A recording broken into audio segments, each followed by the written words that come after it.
नमस्कार। आमे भगवान कौन, केते प्रकार कौन स्वरूप एवं जीवन शैलीर किछि गुरुत्वपूर्ण कथा आमे जानिले।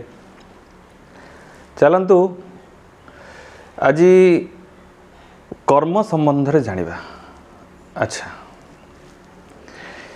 यही चैनल माध्यम रे आपण माने जीवनर आरंभ, पूर्ववर्ती स्थिति, वर्तमान स्थिति एवं भविष्यतर स्थिति, मृत्यु परवर्ती जीवनर स्थिति संबंध रे समस्त ज्ञान आपण प्राप्त हो पारिबे। यही चैनल माध्यम रे आपण को सम्यक ए समस्त जिनिस संबंध रे किछि किछि तथ्य प्रदान करा जिवो। जिवଳି भाबरे आपण बुझी परिबे सेही भଳି तथ्य आपण प्रदान करा जिवो। तो यही चैनल को सब्सक्राइब करंतु एवं देखंतु एई वीडियो जहाँकि शून्य शून्य महाशून्यर वाणी एवं यह प्रकृत संसार सत्य और वास्तविकता को नहीं आमर यही चैनल आपण सामना रे ए संसार सत्यर स्थिति केवल प्रकाश करुअछि। धन्यवाद।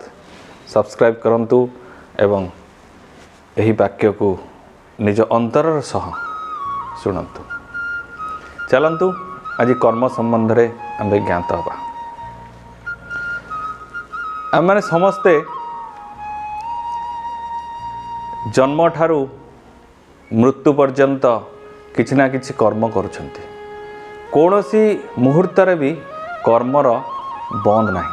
कहीं ना शरीर होची कर्ममय, शरीर होची कर्ममय शरीर। आमर शरीर कौनसी ना कौनसी अंग कौनसी ना कौनसी मुहूर्त रे कार्यरत।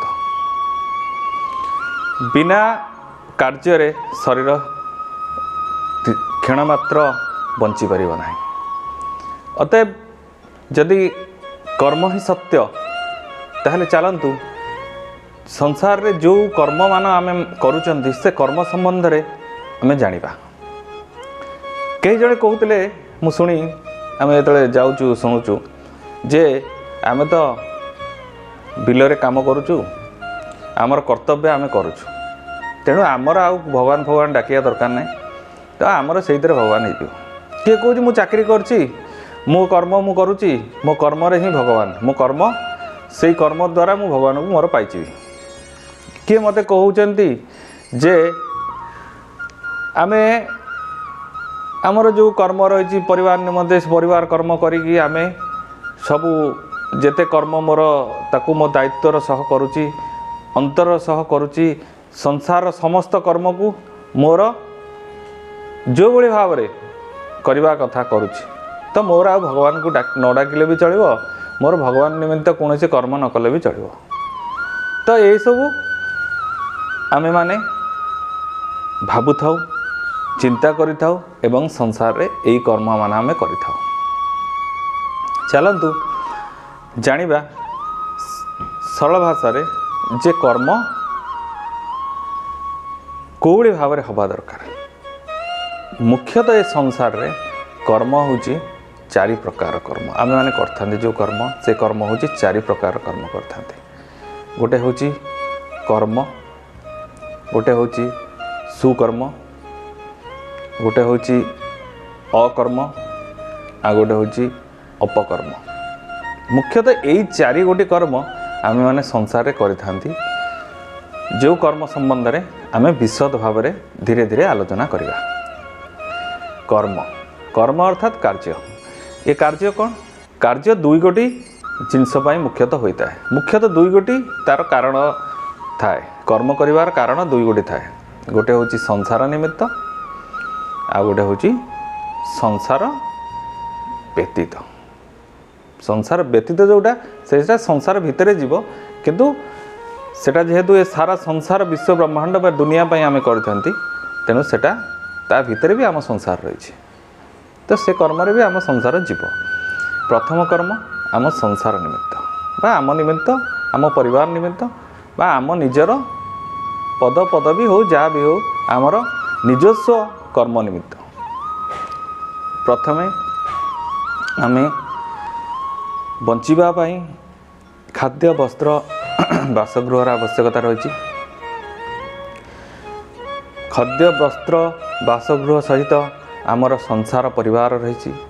तो खाद्य वस्त्र बासगृह निमित्त आम संसार निमित्त जो कर्म करा जाए सेटा हैला आमर कर्म, सेटा आमर कर्म ए सेटा करबा आमर कर्तव्य। कर्तव्य और कर्म भितर तफात होची या जे कर्तव्य जहाँ लिपिबद्ध जो नियम लिपिबद्ध से नियमटा होची कर्तव्य। कर्म अर्थात आम जहाँ कर नियम जहाँ कर्म से हम एटा किसी कही हेनी, कारण कर्तव्य आमर जहाँ रही से कर्म आम करवा एथरे किसी कही परिबेनी। कारण कर्तव्य जहाँ धर आमर कर्तव्य जो जिनसटा रही सेटा होची नियम, कर्म जोटा आम मैंने कर नियम आउ कर्म दीटाक जेतिकी समान हो पार बस जो परसेंटेजटा जी हम कर्म आ कर्तव्य सहित मिसार से परसेंटेज हिसाब से आपन कर्मफल मिले। चलतु कर्तव्य संबंध तो आम जान कर्म संबंध में आम जाना जे कर्म संसार निमित्त हेले आमे माने जो कर्म करुचंती समस्ते निजर पेट पोषापी हो, संसार चलैवाई हो, निजर गारिमा को बड़ करने को हो, पद पदवी हो, जहाँ भी हो, तो ये सब कर्म हूँ कर्म रे जाए। तो ये आ द्वारा कौन हुए ना आमर संसार रे आमर जो परिवार बा आमर जो निजर संसार से संसार रे उत्कृष्टता आम प्रदान करूँ, निज को उत्कृष्टता प्रदान करने सह संसार को उत्कृष्टता प्रदान करूँ।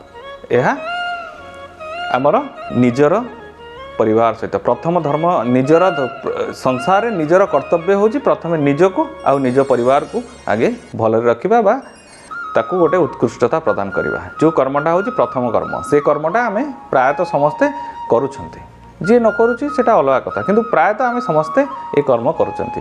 तापरे द्वितीय कर्म होची सुकर्म। सुकर्म अर्थात ए संसार निमित्त जो कर्म करुछंती, आम संसार निमित्त भी किसी कर्म करुछंती, जेमिति सेवा करिबा, रक्तदान करिबा, कोनोसी पशु पक्षीर सेवा करिबा, कोनोसी गोटे दुखी रंखी को आम साहाय्य करिबा, समाज निमित्त जो कर्म करा जाउची ताहा सुकर्म रे करा जाए। सुकर्म द्वारा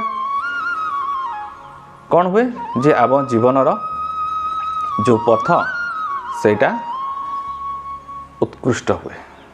अर्थात ये संसार मध्य आम जितेबाला रही ए संसार रे जेते दिन पर्यंत आम रही आम जीवन रो जो असुविधा किछि थाए से असुविधा यही कर्म माध्यम किछि किछि दूर हो पारे। तो कर्मफल संबंध में आम परे पूर्ण भाव में विशद भाव में आलोचना करवा। तो सुकर्म यह कहती आउ ता परवर्ती स्थिति होची अकर्म, जहाँ संबंध में आम विशद भाव में अन्य अध्याय आलोचना करवा। अपकर्म, अपकर्म अर्थात जो कर्तव्य बा जो कर्म समाज रे निंदनीय अर्थात ये समाज जहाँ को ग्रहण करे ना से कर्म को अपकर्म कहुए। तो यही भाव में कर्म मान रही अछि। ये कर्म कले कौन कर्मफल मिले, ये कर्म द्वारा कौन मिले सेटा आमे परवर्ती अध्याय कथा हबा। आमे आज एतिकिरे रहिबा, कर्म संबंध में आमे जानिले। आ गोटे कथा मु कहबी जे भागवत जो श्रेष्ठ पुराण शास्त्र आमर जो हिंदू धर्म रही भागवत जहाँ को कहते ग्रंथ भागवत, से भागवत रे गोटे श्रेष्ठ लेखा रही अकर्मे वासुदेव प्रीति कर्म कले क्षय जाती। यह ही भागवत रे सारा जिनस। तो यही सारा जिनस को जे बुझिला से ए संसार रे तरीगला। अतएव ए सारा जिनस संबंध रे आपण बुझंतु एवं ए संसार रे आमे माने उचित मार्ग उचित कर्म करी आमे माने संसार चली जिबा। आमर यदि उचित कर्म करि पारले ताहले निश्चित भाव में आमर परवर्ती स्थिति मृत्यु परर स्थिति निश्चित भाव में ऊर्ध्वगामी होब। एति कहि रहउची। नमस्कार।